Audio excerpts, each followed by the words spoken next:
నాన్న మన అరుణోదయపు దేవుని వాక్యము యెహోషువ గ్రంథము 10వ అధ్యాయము 21వ వచనము.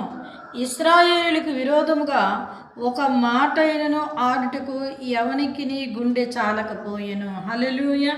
ప్రియమైన దేవుని బిడ్డ, ఇక్కడ దేవుడు ఈ యొక్క మాట ఈ యొక్క లేఖనంలో రాయబడి ఉన్నది.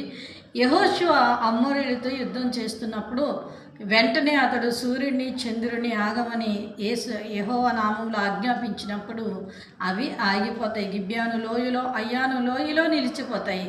ఆ తర్వాత యుద్ధం చేసి వారు జయం పొందుకున్న తర్వాత ఇశ్రాయేలీనంట ఒక మాటైనను ఆడటానికి ఎవరికి కూడా గుండె సరిపోలేదంట.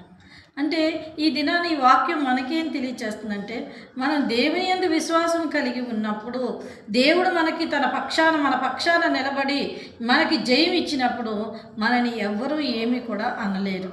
నువ్వు దేవుని వైపు చూడు. ఎవరైనా సరే ఎవరైనా నిందించారా, అవమానపరిచారా, వారి ఇక మీదట నిన్నొక్క మాటైనను ఆడటానికి వారికి గుండె సరిపోదు. ఇది దేవుడి దినాన నీతో మాట్లాడుతున్నాడు.